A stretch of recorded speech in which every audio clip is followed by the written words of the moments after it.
Perspectiva, novo milênio, novas metas, um espaço para sua reflexão. Produção José Benevides Cavalcante.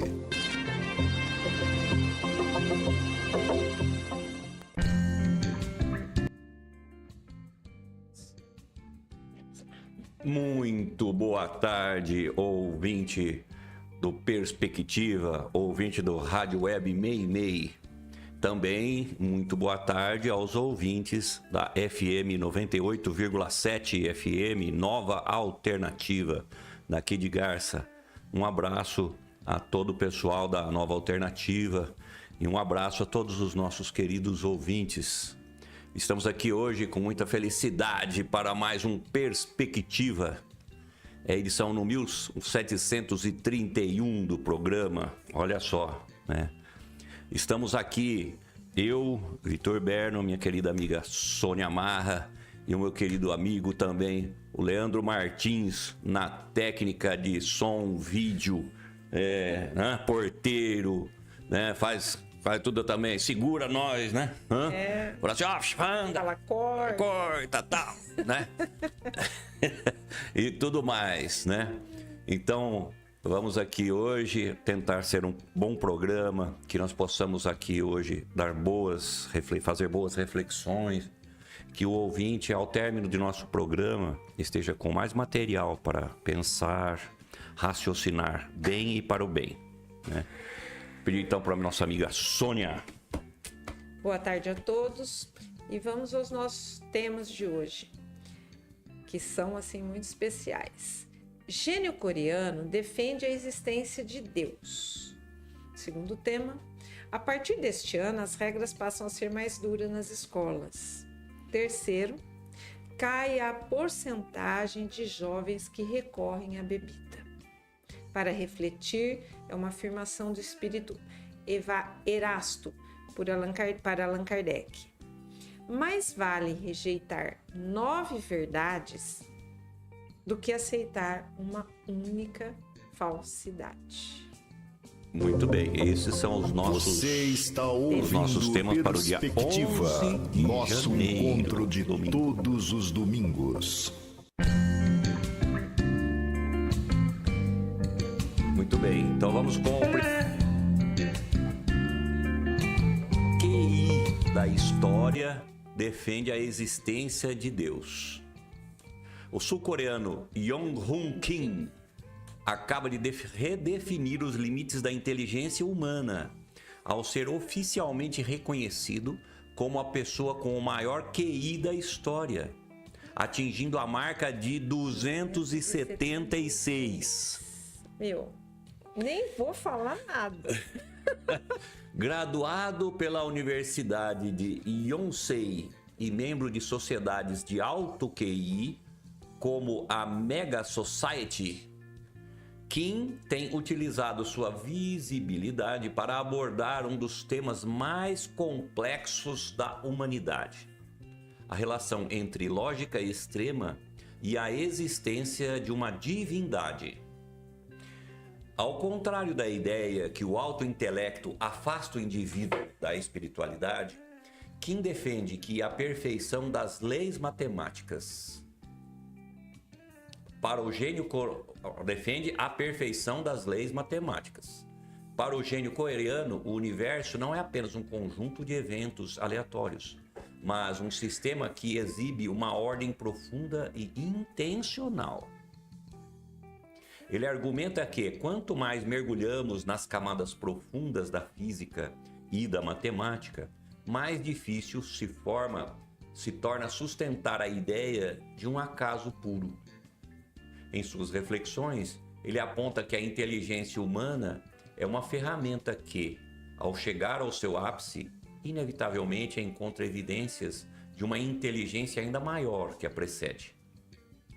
Para Kim, a existência de Deus é a conclusão lógica de um sistema que apresenta ajuste fino.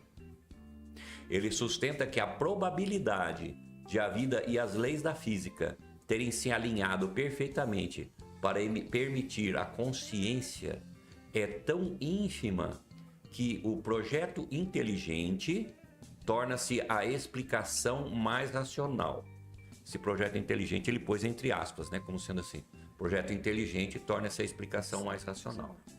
Apesar de seu QI de 276, Kim busca democratizar o conhecimento e incentivar a pesquisa sobre o potencial humano. Ele acredita que a sua capacidade deve ser usada para unir pontes entre a ciência moderna e os mistérios da existência. Sua trajetória tem inspirado debates em universidades e fóruns científicos, desafiando o preconceito de que a ciência e a crença têm uma fonte criadora, são excludentes. O cara tem um QI de 276.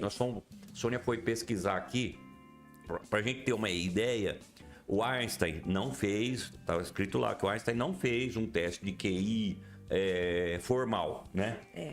Mas que o pessoal estima que o QI dele era de 160.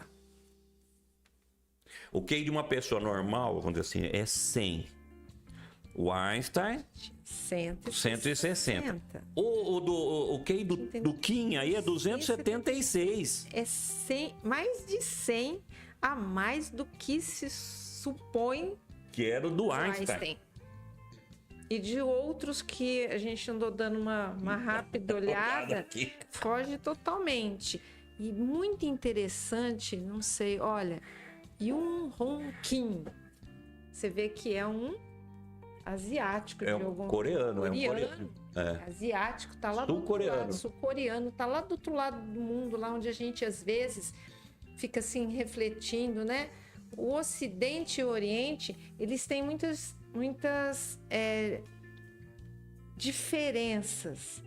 E para ele chegar a essa conclusão, é um negócio, assim, na minha opinião, fabuloso. E aí a gente vai vendo, não sei, Vitor. Eu estava vendo uma série e aí alguém disse o seguinte, um cientista, entre aspas. O universo, ele é tão grandioso, tão imenso, não se consegue estudar tudo dele. Mas aquilo que a nossa ciência conseguiu, né, está tentando, ela já chegou num ponto que você não tem determinadas respostas. Você não consegue.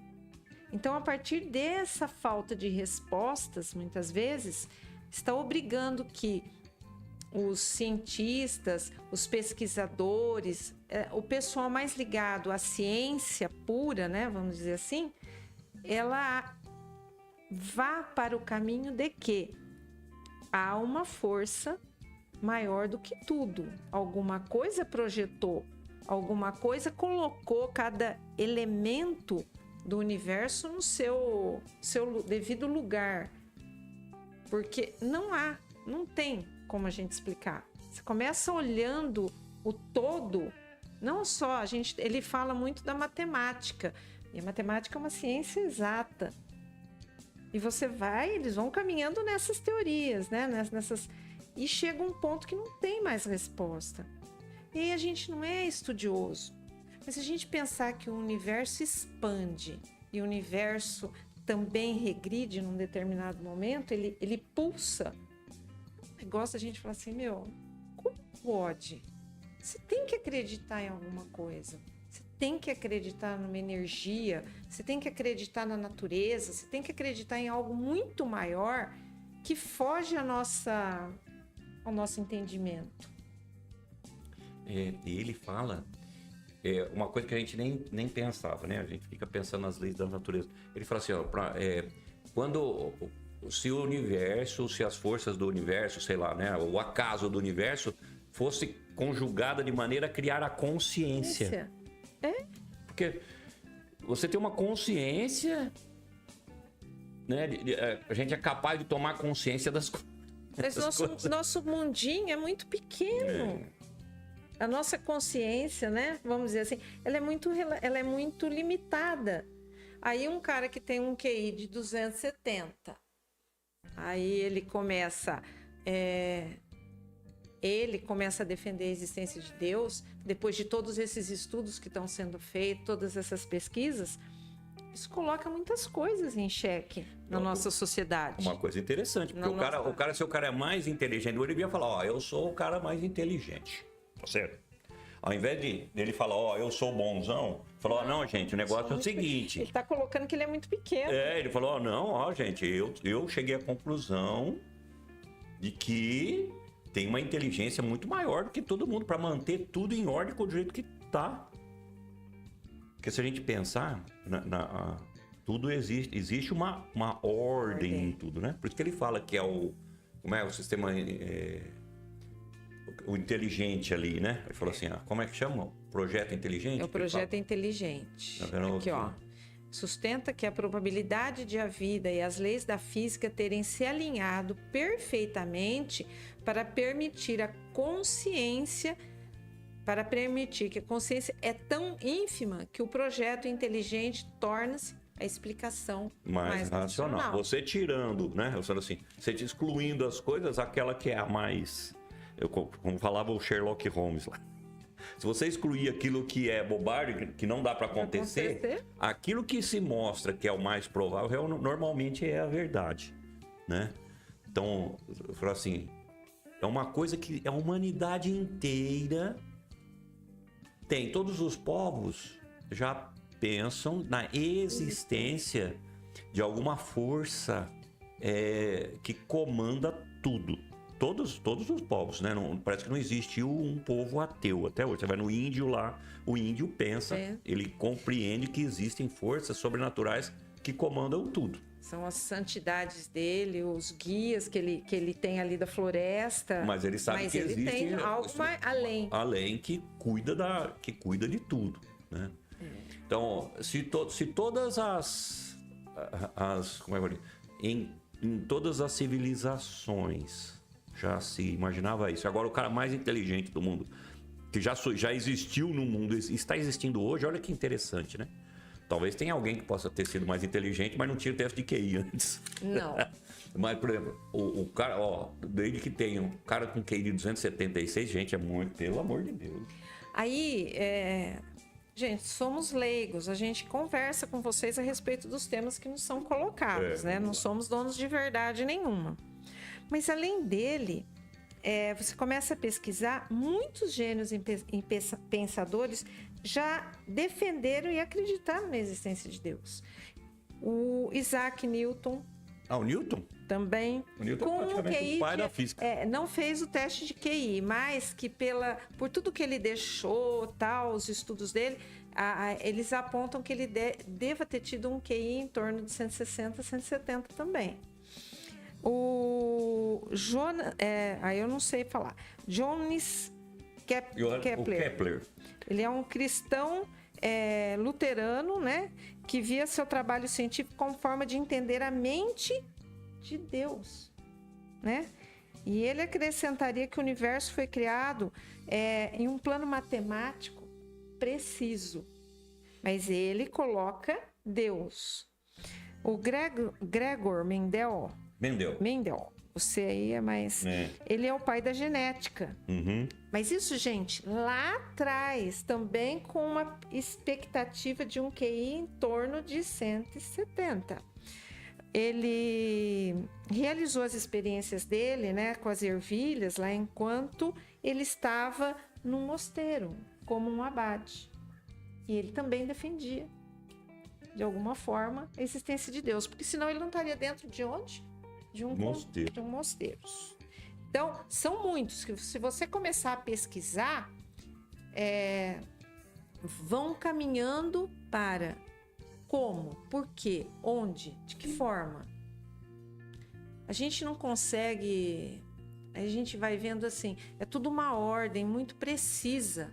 E aí, quando algumas pessoas dizem assim, a gente tem, por exemplo, o nosso planeta. Se você tirar alguma coisa da linha vai desestruturando. Então, a criação é perfeita realmente. Você fica se perguntando como é que um planeta fica suspenso lá no espaço. Tem a explicação lógica. da ciência. Mas venhamos, não pode. As órbitas. Tanto que tem cara que não acredita que ele fala que o planeta é plano, né? Tem aqueles que não acreditam, né? Não, o planeta pode ser plano, mas o universo está ali, o espaço está ali. A gente fala tanto, o que é como é que é aquele buraco negro que ninguém sabe o que tem depois, né? Deduz que o buraco suga. E aí o que acontece? Eu não sei, vai para outra dimensão. Então, gente, é tudo muito maior do que a nossa... Sonha nosso avanço filosofia. E aí, olha, são pequenininhos. Agora, para um cara desse, que é estudioso, chegar e falar, quer dizer, a coisa é muito grandiosa. Então, busque essa energia. Cabe a gente, como meros mortais, buscar essa energia. Sabe aonde? Você sabe, Vitor? Dentro de nós. Cada um de nós. Dentro de cada um de nós. Porque você fala assim, é Deus, você não precisa achar que Deus está lá. Não, Deus, se Ele que nos criou e tal, Ele está dentro. Intrinsecamente dentro de nós, ou sei lá, ou nós estamos dentro dele, né? Nós estamos imersos e somos a própria manifestação dele, né?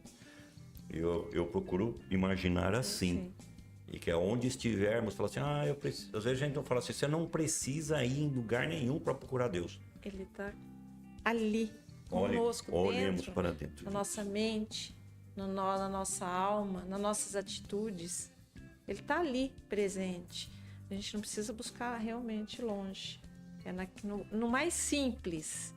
Você começar a olhar a natureza, olhar ao seu redor com um olhar menos crítico, mas mais humano. E aí você começa a notar coisas que você nunca havia observado, e aí você chega a essa conclusão dessa grandiosidade que como é que é lá o nome dele? O Yong-Hong Kim, né? Ele está falando. Observe ao seu redor e busque essa energia. Cada um acredita que Deus é uma divindade, uma energia, um ser. A gente não sabe, mas que ele existe, tem que existir. Eu não tenho dúvida. Alguma coisa além da perspicácia de todos nós e da capacidade nossa existe. Busque dentro de você. Medite aí sobre isso, sobre a beleza de tudo isso. A exatidão de tudo isso, né? Nada cai. Nada por acaso, né? Como é que é? Não, mas tem um ditado, que nenhuma folha cai sem o conhecimento, né? Na verdade, a gente pode até pensar, não é que ela não cai sem o conhecimento de Deus. Ela cai porque ele falou que é a hora dela cair. Né? E conduz a queda até o lugar certo. E vamos para a nossa próxima matéria. Você está ouvindo Perspectiva, nosso encontro de todos os domingos. A nossa segunda matéria é que as escolas endurecem regras em 2026. Talvez a gente já tenha até comentado alguma coisa a esse respeito, mas são temas que sempre é bom a gente voltar a conversar, porque é uma coisa muito séria também. Para Pedro Ribeiro, em artigo para o portal do Google, o ano de 2026 deve marcar uma virada importante na educação básica brasileira. Redes públicas e privadas já se preparam para aplicar regras mais rígidas de avaliação, disciplina e organização escolar, com o encerramento de normas transitórias que foram adotadas durante e pós a pandemia da Covid-19. Essas regras, que ficaram conhecidas como um conjunto de medidas de maior tolerância, tinham como objetivo garantir a permanência dos estudantes nas escolas, em um período de graves dificuldades de aprendizagem. Com o fim desse ciclo, a orientação agora passa a ser de maior rigor no desempenho acadêmico e no comportamento em sala de aula. Após 2020, sistemas de ensino flexibilizaram critérios de faltas, avaliações e progressão escolar. Em muitos casos, estudantes avançaram de série mesmo sem atingir o desempenho esperado, em um modelo que acabou sendo associado à chamada aprovação automática. Com a extinção gradual dessas normas até 2025, 2026 passa a ser o primeiro ano totalmente livre dessas flexibilizações. Secretarias de educação e escolas ganham respaldo para adotar interpretações mais rígidas nas regras educacionais. E uma das principais mudanças envolve a progressão continuada. Escolas passam a ser orientadas a não promover alunos com desempenho insuficiente em áreas consideradas essenciais, como língua portuguesa e matemática. Outra mudança estrutural começa a valer em 2026 com a implementação obrigatória do novo ensino médio em todo o país. A carga horária da formação geral básica será ampliada, com disciplinas centrais ganhando mais espaço na grade curricular. O controle do uso de celulares nas escolas também deve ficar mais rígido. Leis e diretrizes aprovadas em 2024 e 2025 passam a ser aplicadas com maior rigor a partir de 2026. Alguns sistemas de ensino já anunciam alterações no calendário escolar. O modelo bimestral tende a dar lugar ao calendário trimestral, com períodos avaliativos mais longos e foco em projetos, recuperação contínua e acompanhamento mais próximo da aprendizagem. Com regras mais rígidas, a rotina de estudantes e responsáveis deve mudar. A cobrança por frequência, desempenho e cumprimento das normas tende a aumentar, exigindo maior acompanhamento familiar ao longo do ano letivo. Especialistas alertam que o novo cenário exige equilíbrio, embora o endurecimento das regras busque elevar o nível de aprendizagem. Ele também precisa ser acompanhado de políticas de apoio pedagógico para evitar a evasão escolar. O fato é que, em 2026, a palavra de ordem nas escolas será responsabilidade. Olha, Muito bem. o texto é perfeito. Tava na hora, né? Uma coisa é certa, né? Se você não aprendeu ainda, como é que você pode mudar de... Se você não sabe quanto é 2 mais 2, como é que você vai aprender o que é 2 vezes 2? Não. Né? Como é que você vai para buscar o estudo depois mais aprofundado numa universidade? Na universidade, a hora que você começa a estudar cálculo diferencial e cálculo integral, se você não tiver tido a base inicial das operações básicas e tal, tudo mais, você fica perdido. Então, é tudo uma questão. Como é que fala? O aprendizado, ele é numa progressão de complexificação dos conceitos, né? Se você não aprendeu a ler corretamente, né? Como é que você vai escrever corretamente, né? Se você não aprendeu as regras de pontuação, né? Põe uma vírgula ali e tal, né? A interpretação do texto. Interpretação do texto. Se você não conseguir interpretar um texto... Porque se você não sabe ler direitinho, o que acontece? Uma pessoa dá para você um material e você vai ler, a sua interpretação desse material pode ser equivocado. Com certeza. Você não consegue chegar na profundidade daquilo que foi colocado no texto para você. Então, eu acho que a valorização das questões das matérias básicas, como português e matemática, é necessária. Hoje a gente vê o pessoal trabalhando nos caixas. Quem faz tudo, Vitor? É o sistema. O troco, a soma. Não estou dizendo que não deva ter. Mas se por uma necessidade, muitas vezes, o atendente precisar fazer esse troco sem o auxílio, ele não faz. Hoje em dia já fica difícil a gente fazer uma conta de divisão. Não sei se você consegue fazer uma conta de divisão sem calculadora. Consegue? Pode, às vezes, uma conta de divisão, quando é uma conta assim fácil, né? Você faz. Ou pega uma coisa com vírgula, alguma coisa assim que você precisa dividir. É muito comum hoje você ver na rede social, às vezes, a pessoa coloca lá: você tem condição de resolver essa equação? E às vezes é uma equação muito... O que é uma equação? É uma equação numérica básica com soma, subtração, multiplicação, divisão. Mas colocam isso sem parênteses, sem chaves, coisas que a gente aprendeu lá atrás, coisas que muitas vezes eu também já não me lembro mais. Porém, sua mente busca a solução mais adequada para aquilo.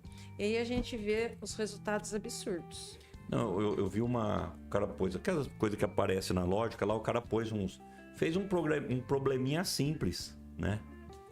Para você descobrir o peso de uma bolinha lá, né? Pôs tantas bolinhas ali tal com 10 quilos e numa balança e uma bolinha lá com 20 quilos, né? Tal, o negócio se equilibrava, né? Como é que é? Qual o peso da bolinha? Cara... Então, coisa que você é uma equação simples que você monta ali e tal, né? É uma questão, não é mais uma questão até de raciocínio. Sim. Mas uma coisa que a gente precisa ver que as escolas precisam fazer é montar no indivíduo, na criança ou no estudante, o raciocínio crítico, né? Que ele tem que ser capaz de olhar uma determinada coisa e ter um raciocínio crítico sobre aquilo ali. Também não pode aceitar, tudo, né? Que é colocado. Não é? Ele tem que aprender a raciocinar e ver o que tem por trás daquilo ali, né? Tem que ser capaz de ter uma... Né? E a gente tem visto algumas coisas que foram mudadas muito rapidamente em função da tecnologia, em função até da situação colocada pela tudo que a gente passou com a Covid. Porém, estamos regredindo um pouquinho. Por quê? Perdeu-se alguma coisa nessa trajetória. As escolas foram informatizadas de uma forma assim, rapidamente, as crianças tiveram acesso a celulares, a tablets, tudo isso. Esqueceu-se de escrever, de ler, e isso está comprovado. Muitos países, eu já falei isso aqui, basta vocês procurarem, muitos países que foram pioneiros nessa questão da implantação da tecnologia na educação, está voltando atrás, porque o exercício da escrita, o exercício da leitura, o exercício do básico, deixaram de lado, e isso fez com que... Aí vamos lá no QI do 276 do cara. Fez com que a nossa mente ficasse mais lenta. O aprendizado ficou pior. A criança aprende com a manipulação das coisas, e né? não com entendimento. A pessoa não busca saber aquilo que você falou, o lado crítico do porquê. Então, tudo isso que está colocado nessa matéria é extremamente importante. O fato de você ficar, a gente não, né? Passou de ano, não fiquei. Aí, mas existe o bullying. Eu sofri, eu perdi ano de escola por motivos, N motivos. Mas eu perdi. Mas nem por isso eu deixei de seguir em frente.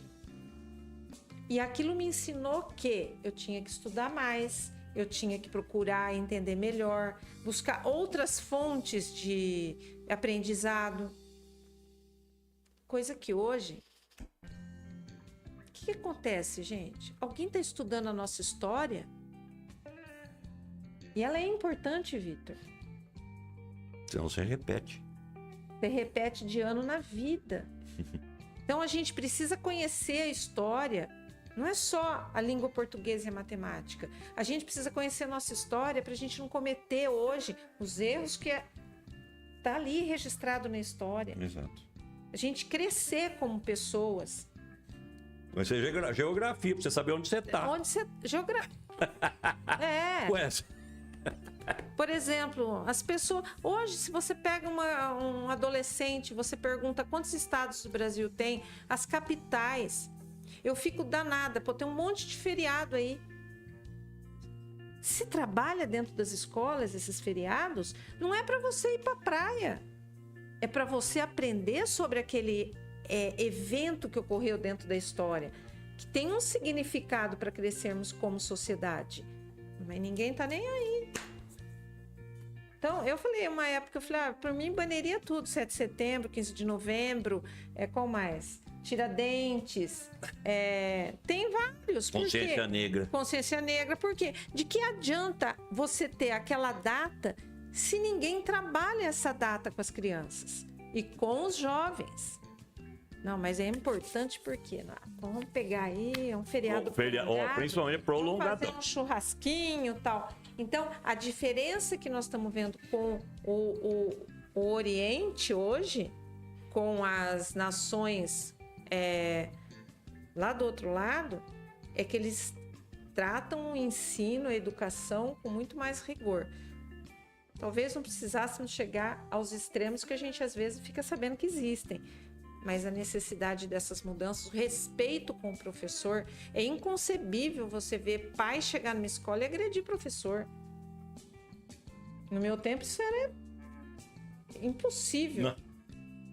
Não. Imagina um negócio desse. Agora hoje... Se desse algum problema na escola, você chegava em casa e se apanhava também. Porque, o que você aprontou lá? Agora, então, essa responsabilidade, como foi dito na matéria, vai começar dentro de casa, no lar, a responsabilidade dos pais. Porque senão nós vamos ter uma geração... Já estamos com várias gerações aí. O que vai acontecer? Cadê nossos técnicos? Cadê nossos cientistas? Aonde estão os nossos professores futuros? Os nossos médicos com qualidade de profissão, de conhecimento profissional? Se não houver essas mudanças, gente, vamos fechar a porta para balanço e o balanço vai ser negativo. Então, que venham as mudanças, vamos colaborar para que elas ocorram com efetividade, porque senão nós vamos pagar um preço caro. Já estamos pagando e vamos pagar mais ainda.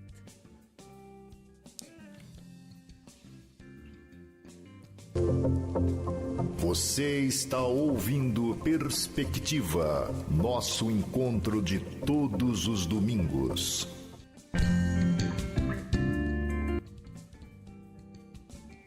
Muito bem. Vamos então à nossa terceira notícia de hoje. Essa é para mim a novidade, vai. Para mim também. Jovens brasileiros estão bebendo menos. Levantamento realizado pela Ipsos-IPEC entre os dias 24 e 28 de outubro de 2025 mostra a percepção dos brasileiros sobre o caso das bebidas alcoólicas adulteradas com metanol. A pesquisa, que ouviu 2.000 pessoas em 132 municípios, revela que quase 7 em cada 10, 67% dos brasileiros, é 2/3 isso aí, né?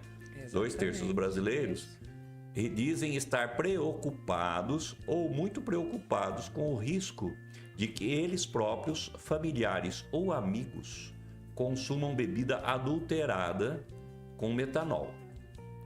Não há diferença de opinião por segmentos sociodemográficos do estudo, incluindo os consumidores de bebidas alcoólicas. Apesar disso, entre quem costuma consumir bebida alcoólica, 43%, pouco mais da metade, 53%, afirma que raramente ou nunca verifica a procedência do produto no momento da compra, seja por meio de avaliação do selo, do rótulo, do registro, do lacre ou da origem da bebida. Por outro lado, 34% dizem verificar sempre ou na maioria das vezes, e 12% somente às vezes. Praticamente a totalidade, 94% dos brasileiros, tomou conhecimento dos casos de intoxicação por consumo de bebidas adulteradas com metanol.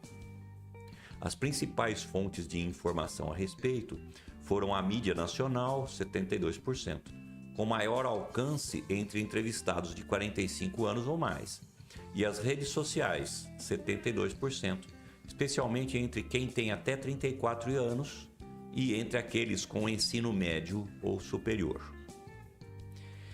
Dentre os consumidores de bebidas alcoólicas que souberam dos casos de intoxicação, 54% adotaram alguma medida para se resguardar, sendo as mais citadas: parar de consumir bebidas destiladas e passar a consumir apenas cerveja, 17%, e interromper temporariamente o consumo de qualquer tipo de bebida alcoólica, 14%.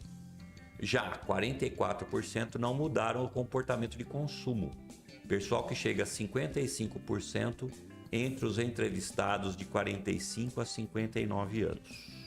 Uma pergunta. Onde está falando aqui que tá bebendo menos? Não.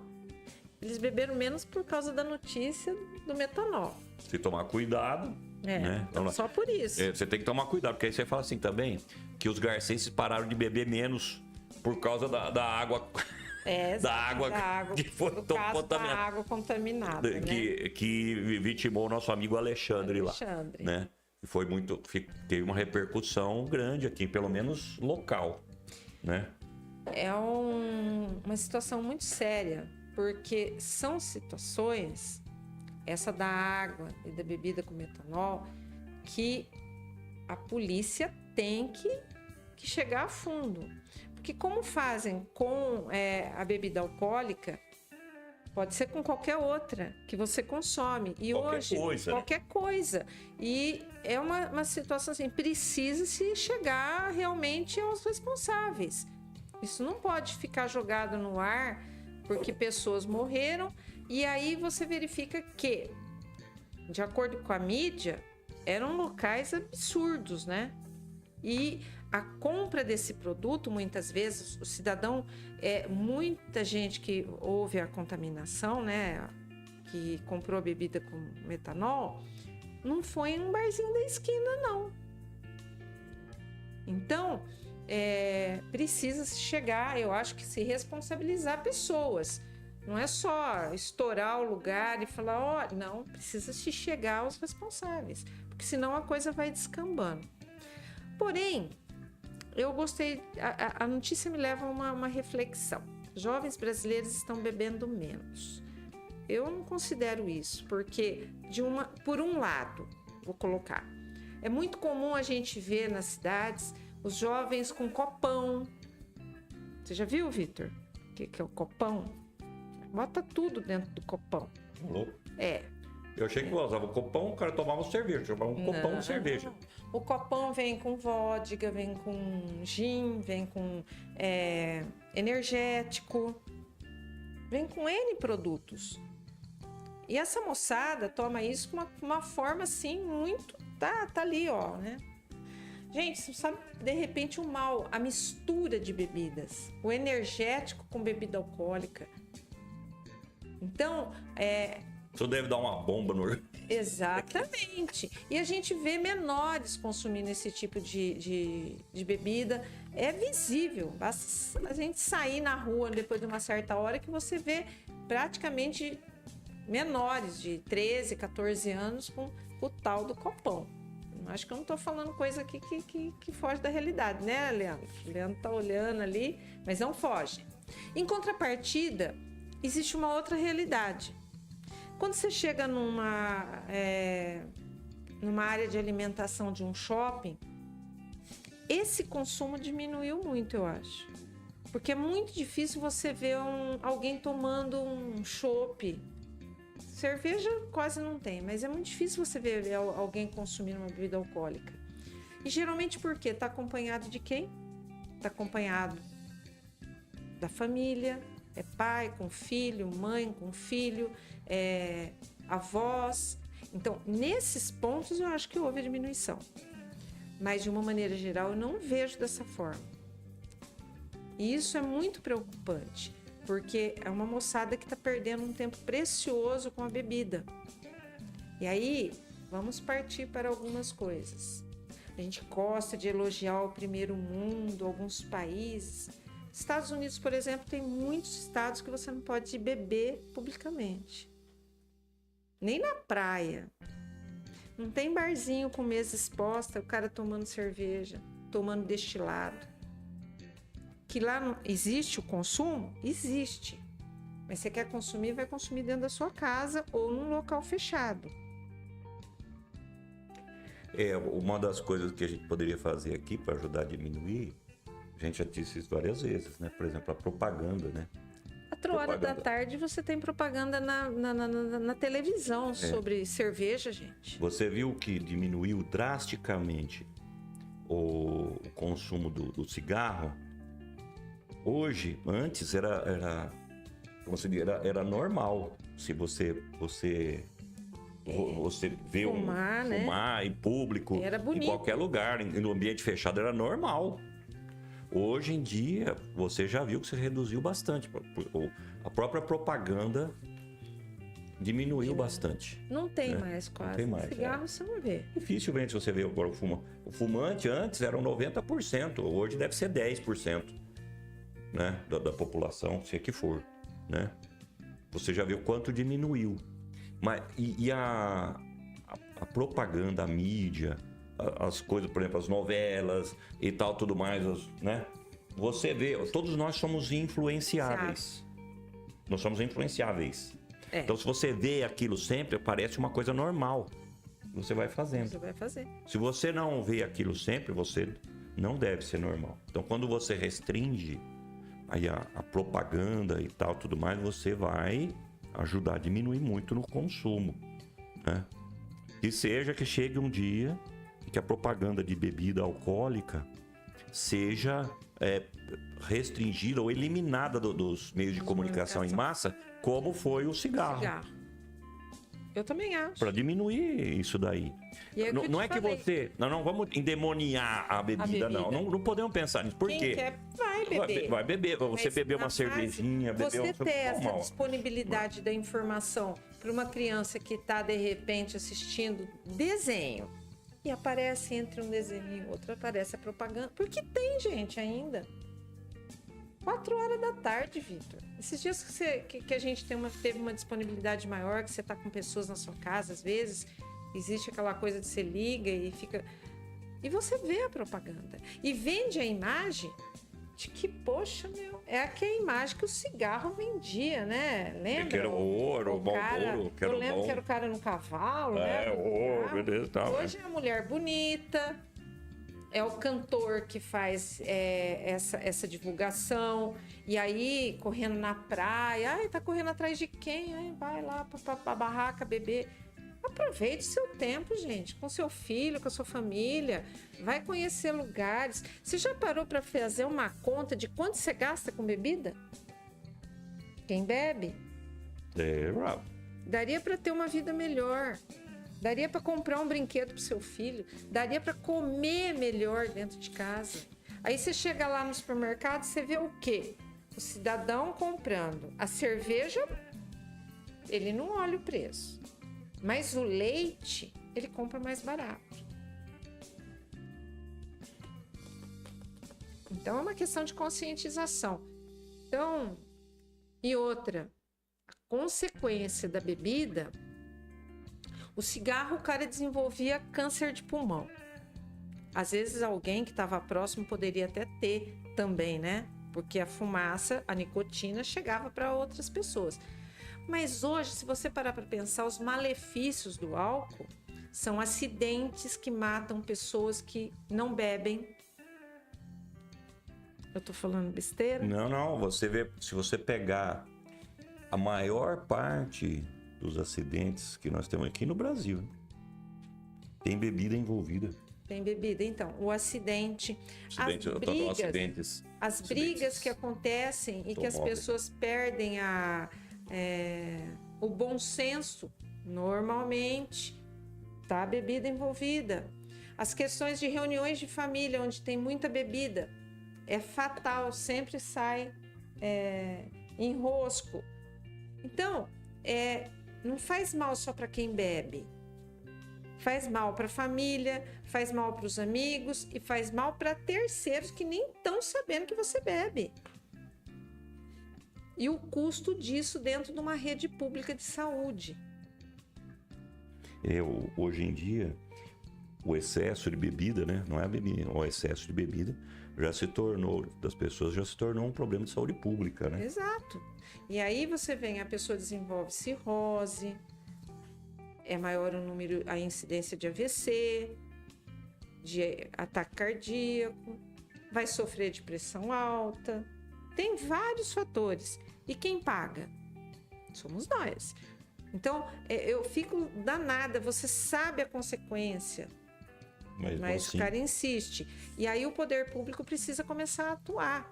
Quer dizer, se você foi responsável por um acidente e matou alguém, tem que responder. Tem que ter fiança, não, cara. Você sabia que você bebendo, pegando o carro e saindo pra rua, você poderia acontecer o que aconteceu. Então, eu não sei se deve ir preso. Mas ele era tão bonzinho, né? O cara que morreu, ninguém vê. Ele tem família? Tem. Eu acho que o cara tem que adotar a família de quem morreu. Vai lá e vai ter que custear a criação dessa família, a manutenção dessa família. Não sei se é ir preso, mas o que está acontecendo é a irresponsabilidade da sociedade perante um problema que eu não vejo uma solução a curto prazo, nem a médio. Então, jovens brasileiros estão bebendo menos. Eu até acredito, mas precisa beber bem menos. Menos ainda. E lembrando que essa pesquisa são 2 dias. Entre 24 e 4 dias, mas tudo bem. Verdade, 4 dias. Poxa, esse problema é muito mais amplo. Você passa num posto de gasolina de rodovia. É proibido vender bebida alcoólica? Nas margens da rodovia do estado de São Paulo, pelo menos é. Mas a gente vê. Ou o cara bota uma placa assim, não pode consumir nesse estabelecimento. Aí o cara entra, compra e vai consumir dirigindo. Então, alguma coisa tem que ser feita com urgência, gente, porque o problema, se parou bem menos nessas circunstâncias que eu falei. Em algumas situações. Mas, infelizmente, a gente vê muita criança na rua bebendo. Muito jovem na rua bebendo. E vamos para a nossa oração?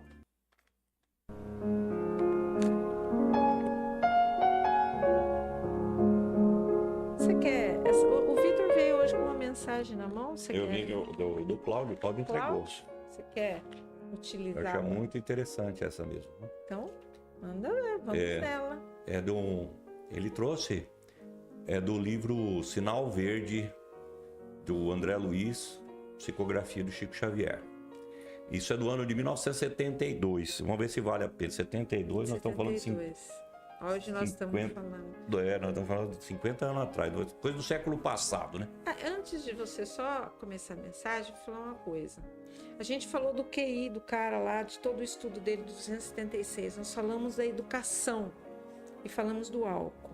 O álcool prejudica a educação, prejudica a funcionalidade das escolas, a vida familiar, o desenvolvimento desse estudante, que, consequentemente, nunca vai chegar ao potencial, mesmo que muito mais baixo do que um Einstein, né? Mas aí uns 90, né? De QI. É muito triste. Tudo bem. Vamos lá, Vitor. Então, o André Luiz fala assim, os compromissos de trabalho. Nunca se envergonhe nem se lamente de servir. enriquecer o trabalho profissional, adquirindo conhecimentos novos, é simples dever. Colabore com as chefias através da obrigação retamente cumprida, sem mobilizar expedientes de adulação. Em hipótese alguma, diminuir ou desvalorizar o esforço dos colegas. Jamais fingir enfermidades ou acidentes, principalmente no intuito de se beneficiar das leis de proteção ou do amparo das instituições securitárias, porque a vida costuma cobrar caro semelhantes mentiras. Nunca atribua unicamente a você o sucesso dessa ou daquela tarefa, compreendendo que em todo trabalho há que considerar o espírito da equipe. Sabotar o trabalho será sempre deteriorar o nosso próprio interesse. Aceitar a desordem ou estimulá-la é patrocinar o próprio desequilíbrio. Você possui inúmeros recursos de promover-se ou de melhorar a própria área de ação, sem recorrer a desrespeito, perturbação, azedume ou rebeldia. Em matéria de remuneração, recorde: quem trabalha deve receber, mas igualmente, quem recebe deve trabalhar.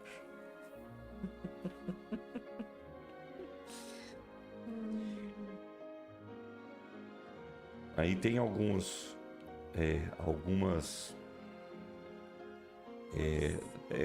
observações. André Luiz ensina que o serviço ao próximo é o caminho mais rápido para a redenção.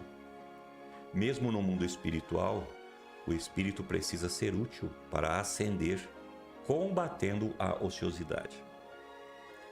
André Luiz, via Chico Xavier, sobre o trabalho enfatiza que ele é uma bênção divina, um remédio para a alma e a principal ferramenta para a nossa evolução e autorreforma, através do serviço ao próximo, da superação de obstáculos e da transformação interior, indo além da obrigação material para a ação edificante e a construção do bem.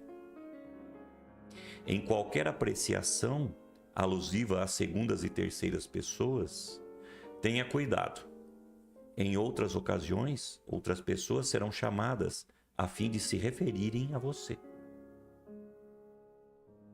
Lembre-se de que a virtude não é uma voz que fala, e sim um poder que irradia.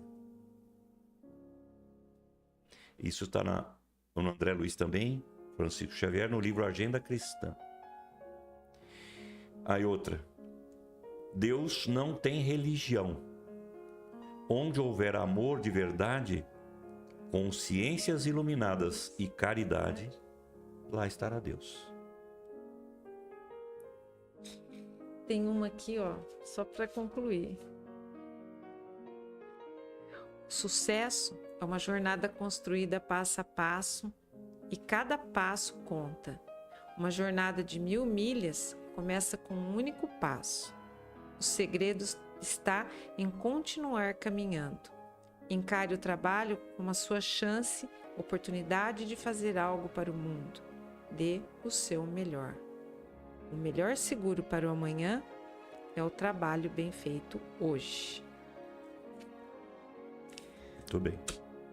E a gente vai ficando por aqui, né, Vitor? Uma ótima semana a todos, que Deus os abençoe e que venha 2026 ainda. A gente está em janeiro, desejando muitas energias boas, com muita paz, com muita consciência, e que essa energia, que é Deus, olhe por nós e nos ajude a melhorar a cada segundo, milésimo de segundo de nossa vida. E segundo o André Luiz aí, com trabalho. Bom trabalho. Um abraço a todos e até a próxima oportunidade, se Deus quiser. No próximo domingo, ao meio-dia, temos um novo encontro com perspectiva